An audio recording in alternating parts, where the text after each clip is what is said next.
Assalamualaikum sobat pecinta tinju, tahukah kamu tentang Joe Louis, sang legenda tinju yang mengubah sejarah Amerika? Dia bukan hanya sekedar petinju hebat, tapi juga sosok yang mendobrak batasan rasial di era 1930-an. Bayangkan, seorang anak dari keluarga sederhana di Alabama yang tidur berdesak-desakan dengan 7 saudaranya, mampu bangkit menjadi juara dunia. Kisah petinju legendaris Joe Louis selama masa yang sering disebut sebagai zaman keemasan tinju. Sekitar tahun 1930 hingga ke 1955, Joe Louis, sang Brown Bomber, menjadi raja tinju yang tak terbantahkan. Louis tak hanya mendominasi olahraganya. Selama periode ini, ia juga melampaui batasan warna kulit dan dipuji oleh warga Amerika dari semua ras. Joe Louis Barrow, cucu seorang budak dan cicit seorang pemilik budak, lahir dalam kemiskinan pada 13 Mei 1914. Rumah Barrow di Lafayette, Alabama, terletak di sebelah ladang kapas. Saat tumbuh dewasa, Louis dan ketujuh saudaranya sering tidur bertiga dan berempat dalam satu tempat tidur. Kurangnya pekerjaan dan kekerasan yang dilancarkan terhadap warga Afrika Amerika oleh Ku Klux Klan yang bangkit kembali di selatan, membuat ibu Louis, Lily, membawa keluarganya dan bergabung dengan ribuan orang kulit hitam dalam migrasi besar ke utara. Mereka menetap di Detroit, dan Joe mulai mempelajari seni, membuat lemari, dan mengambil les biola. Ia berusia sekitar 11 tahun ketika seorang teman memperkenalkannya pada tinju. Semasa remaja, Louis mendapatkan reputasi sebagai petarung amatir papan atas. Ia menghilangkan nama Barrow dari namanya, berharap dapat merahasiakan kemampuan tinjunya dari ibunya. Namun, kemenangannya dalam 50 dari 54 pertandingan, amatir 43, dengan KO, membuatnya menjadi berita utama di halaman olahraga surat kabar di Detroit dan di sekitar Midwest. Mustahil untuk menyembunyikan kekuatan, kecepatan, dan taktik alaminya yang luar biasa. Keterampilan yang membantu Louis menjadi salah satu petinju terhebat dalam sejarah. Ia segera menarik perhatian John Roxborough, kepala jaringan perjudian ilegal di komunitas kulit hitam Detroit. Apa yang ditawarkan Roxborough kepada Louis merupakan hal unik dalam olahraga tinju saat itu. Roxborough telah menyaksikan banyak manajer kulit putih mengalahkan petinju Afrika Amerika sebelum mencapai puncak karier mereka. Ia menjanjikan Louis pelatihan dan kesempatan terbaik. Roxborough segera mendatangkan promotor tinju, Julian Black, dan pelatih yang disegani, Jack Blackburn, untuk mempersiapkan Louis menuju kehebatan. Roxborough menepati janjinya, membimbing Louis dengan penuh perhatian, dan dalam prosesnya meraih rekor hadiah uang tidak hanya untuk petinju kulit hitam, tetapi juga untuk petinju dari semua warna kulit. Roxborough juga seorang pemasar yang handal. Citra petinju Afrika Amerika yang dimiliki orang kulit putih di Amerika telah dibentuk oleh Jack Johnson. Meskipun seorang juara yang tangguh, dipandang sebagai seorang militan dan tukang selingkuh, di antara hal-hal lainnya, dengan bayangan Johnson yang terus mengintai Louis. Roxborough membuat daftar perintah yang harus dipatuhi Louis. Perintah ini meliputi: jangan pernah berfoto dengan perempuan kulit putih. Jangan pernah bersukacita atas lawan yang gugur. Jangan pernah terlibat dalam perkelahian yang diatur. Hiduplah bersih dan bertarunglah dengan bersih. Strategi hubungan masyarakatnya berhasil. Bakat Louis yang menentukan, seperti yang ditulis Louis dalam autobiografinya. Tuan Roxborough sudah berbicara tentang Black Power sebelum menjadi populer.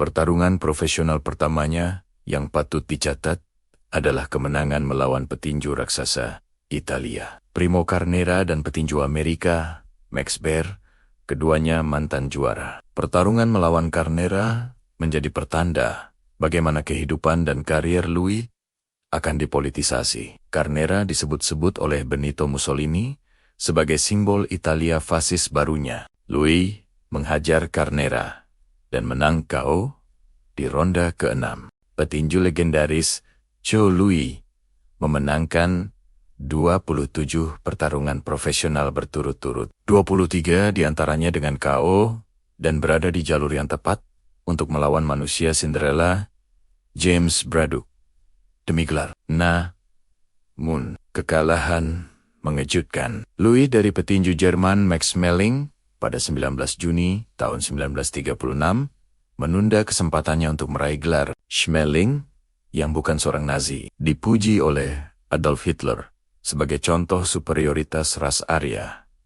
Akhirnya, Louis memenangkan pertarungan perebutan gelar melawan Braddock, mengalahkannya dengan CO pada 22 Juni tahun 1937 dan memenangkan gelar juara kelas berat. Setelah pertarungan, Malcolm X berkata, "Setiap anak laki-laki negro yang bisa berjalan ingin menjadi brown bomber berikutnya. Kini tibalah saatnya bagi Schmeling lagi." Menjelang akhir 1930-an, Hitler telah memulai upayanya untuk menaklukkan Eropa, dan pertandingan ulang Louis Schmeling menjadi semakin bermakna. Dilaporkan bahwa Hitler menelepon Schmeling tepat sebelum pertarungan dan memerintahkannya untuk menang demi Nazi Jerman. Louis, terlepas dari perbedaan ras di Amerika, dipandang sebagai pembela kebebasan dan demokrasi. Franklin Roosevelt mengundang Louis ke Gedung Putih.